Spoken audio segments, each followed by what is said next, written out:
अस्सलाम वालेकुम स्टूडेंट्स, आज हम स्टार्ट करेंगे अपना लॉन्ग क्वेश्चन चैप्टर 22 का जो है Mendel's first law of inheritance. इसे लॉ ऑफ सेग्रीगेशन भी कहा जा सकता है। पेपर में ये दोनों ही तरह से आ सकता है, या explain Mendel first law of inheritance या फिर पूछा जा सकता है मेंडल लॉ ऑफ सेग्रीगेशन। तो टाइटल जो हमारा है इस क्वेश्चन का Mendel's first law of inheritance या लॉ ऑफ सेग्रीगेशन। तो वर्ड मेंडल, जॉर्ज मेंडल वो साइंटिस्ट जिसने ये दोनों लॉज को प्रेजेंट किया, लॉ ऑफ सेग्रीगेशन भी और लॉ ऑफ इंडिपेंडेंट असॉर्टमेंट भी। मेंडल जो थे वो चर्च में आप कह सकते हो फादर थे, और उनके पास अपने एक गार्डन था जिस पर वो डिफरेंट प्लांट्स को ग्रो करते थे और उन पर एक्सपेरिमेंट करते थे। वही एक्सपेरिमेंट वो पब्लिश करवाया करते थे इंस्टीट्यूट में।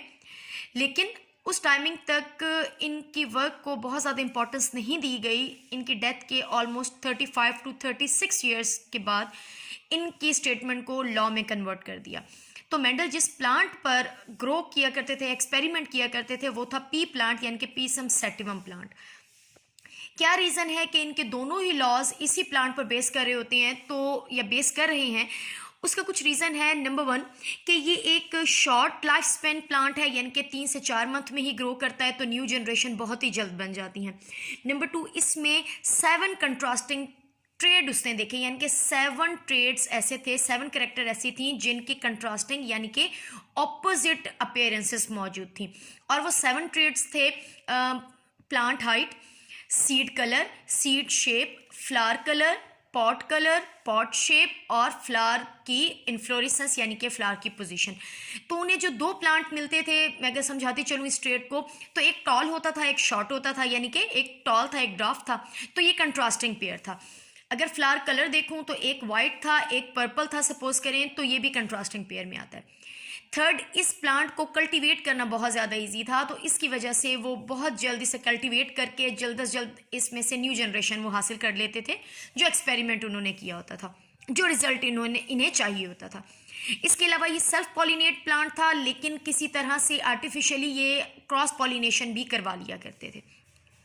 अब आते हैं स्टेटमेंट की तरफ।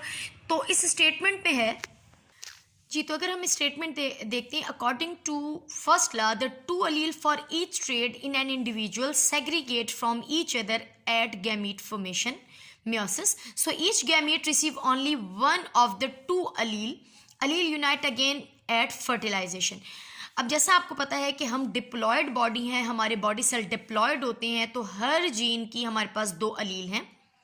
एक इंडिविजुअल में जो 2 allele होती हैं वो गैमीट फॉर्मेशन के टाइम पर मियोसिस की वजह से 2 डिफरेंट गैमीट में ट्रैवल कर जाती हैं या ट्रांसफ़र हो जाती हैं। लेकिन फिर जब फर्टिलाइजेशन की जाती है तो ये दोनों पेरेंट से allele दोबारा से यूनाइट हो जाती हैं।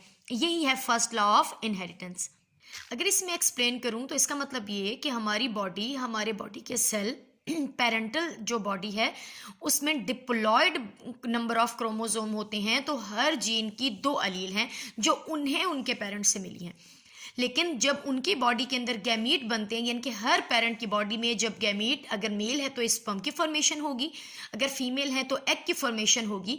तो फॉर्मेशन के दौरान ड्यूरिंग गैमेटोजेनेसिस मियोसिस होती है, और मियोसिस की वजह से दोनों ही allele 2 डिफरेंट गैमीट में चले जाते हैं।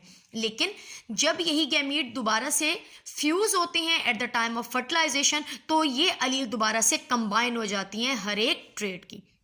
इसको मैं एक एग्जाम्पल के साथ समझाती हूँ। एग्जाम्पल, पी प्लांट है, ठीक है, यानी कि P1 it's mean parent 1 first generation. अब यहाँ पर जो हमने दोनों ही पेरेंट लिए हैं तो उसका ट्रेड लिया है हाइट। एक टॉल है और एक डॉफ है, यानी कि एक प्लांट की हाइट टॉल है और एक शॉर्ट प्लांटेड है। ये 2 डिफरेंट पेरेंट हैं, और आपको पता है पेरेंट डिप्लॉयड होते हैं, तो यहाँ पर मैंने दोनों ही allele को शो किया है, चाहे वो टॉल के लिए है चाहे वो शॉर्ट के लिए। लेकिन यहाँ पर एक और बात भी आपको समझनी पड़ेगी कि कैपिटल T डोमिनेंट के लिए है, स्मॉल t रिसेसिव के लिए है। तो जो प्लांट टॉल है, जो पेरेंट टॉल हाइटेड है, वो डोमिनेंट allele रखता है अपने पास, जो शॉर्ट हाइटेड है वो अपने पास रिसेसिव allele रखता है। लेकिन G1 यानी कि गैमीट फॉर्मेशन के दौरान ये दोनों ही जो allele हैं वो डिफरेंट ट्रैवल कर जाते हैं। आप देखेंगे T, कैपिटल T अलग हो गया, अलग गैमीट में चला गया, और यहाँ पर ये वाला T अलग गैमीट में चला गया। सेम अगर हम यहाँ स्मॉल t देखते हैं इस पेरेंट में, तो इस पेरेंट में भी जब गैमीट की फॉर्मेशन हुई है तो वो डबल नहीं बल्कि सिंगल सिंगल ट्रैवल करके गए हैं, क्योंकि आपको पता है नंबर ऑफ क्रोमोसोम यानी कि नंबर ऑफ जीन या नंबर ऑफ डीएनए डिवाइड हो जाते हैं ड्यूरिंग मियोसिस। फिर इन दोनों पेरेंट्स के दरमियान हमने क्रॉस करवाया है, क्रॉस यानी कि फर्टिलाइजेशन करवाई है। तो फर्टिलाइजेशन के बाद दोनों ही अलील आपस में दोबारा यूनाइट हो गए हैं। इसी को ही कहा जाता है law of law of segregation. इनके लॉ ऑफ सेग्रीगेशन क्या था कि जो पेरेंटल बॉडी होती है उसके अंदर दो अलील होती हैं हर एक करेक्टर की। बेटा एक ट्रेड एक करेक्टर की बात कर रही हूँ। एक ट्रेड की जो दो अलील हैं वो गैमीट फॉर्मेशन के दौरान अलग हो जाती हैं, जैसा कि यहाँ पर भी दिखा रहे हैं, एक पेरेंट में, यहाँ पर देख लें दूसरे पेरेंट में।